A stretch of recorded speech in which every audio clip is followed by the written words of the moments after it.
thank you for joining my unboxing video for the new edition of Sword of Song, just released by Inner Traditions. I got home last night and found this box sitting on my doorstep, which I knew were my author copies. So let's see what delights lie within. And also, just for reference, you may remember that in 2002, Camuret Press put out a limited edition of my critical edition of the Sword of Song by Aleister Crowley. And that sold out literally in a weekend, and has been in high demand ever since. So with Inner Traditions putting out this new edition, which we will all see in a moment, that guarantees that this book will remain available to future readers.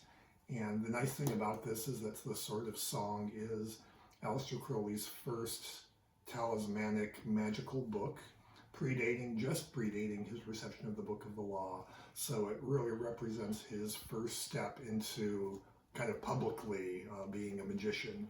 And so let's see what we have.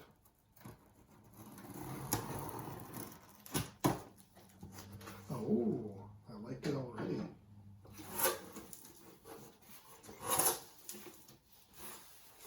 So let me rotate this box around a little bit. And here you can see the Sword of Song. I love this cover design because it is based on the Zahnsdorf one-of-a-kind binding that Crowley had commissioned for one of his deluxe copies. So now there is more than one that has this design on the cover.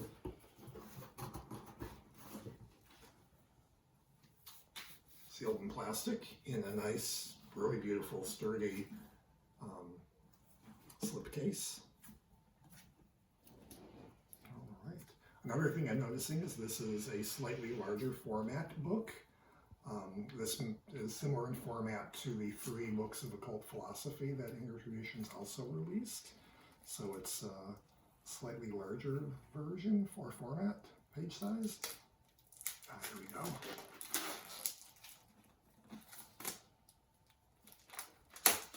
And also getting this out of the plastic might give you a less glare exposed version of the book. So we got some information sheet. Oh, look at that back cover portrait of Crowley. Psychedelic.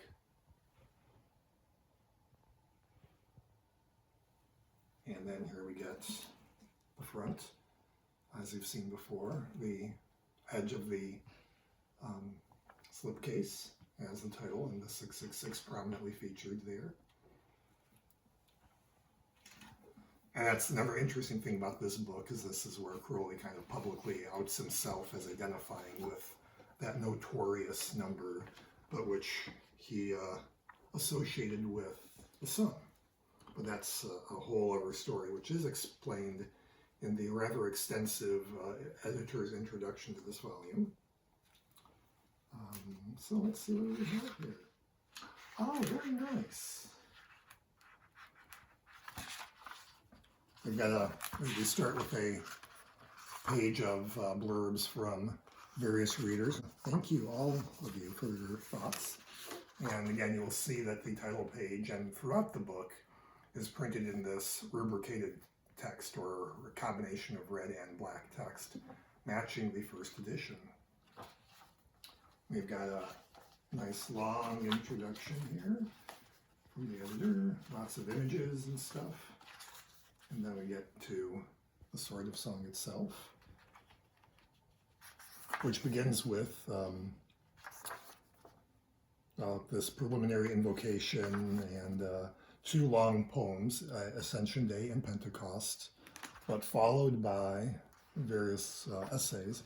The neat thing about the poems, once again, is not only do you have the red lettering in the headers of the book, but you have these call-outs in the margins that help to explicate some of the text, and each of the poems' line numbers are also in increments of 5 in red ink as well. So the exception, of course, to the increments of 5 happens when we get to line number 666, which is also in red.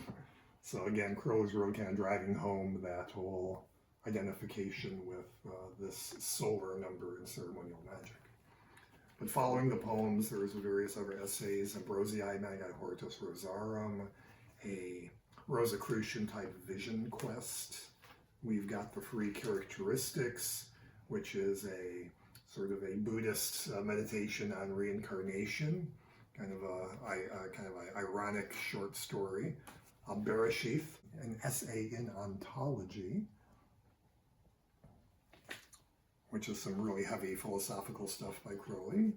An essay on science and Buddhism. And a couple of other essays that were added to the Sword of Song when Crowley republished it in his collected works. This includes an essay called The Excluded Middle, and another essay called Time. And then after that, we get a series of appendices that Crowley stuck into the footnotes of the collected works, which was ridiculous because these essays span multiple pages, and telling the footnotes apart from the actual content of the original piece was very hard. So I thought that putting these into an appendix made everything a little bit easier to decipher. And then finally we get quite a lengthy selection of endnotes. Some of these endnotes are Crowley's own notes.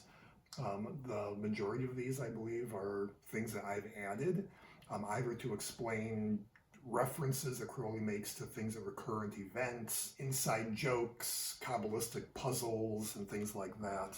But also in this endnote section, I also document a lot of the revisions that were made between the original handwritten manuscripts, the various handwritten additions and insertions, and the various typescripts.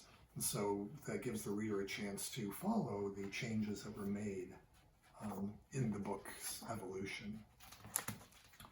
And hopefully that's enough to entice you. I don't want to bore you with too many details, but there is some really cool stuff going on in this edition that you'll not find in any other copy of the Sword of Song online or going back to the original 1904 release.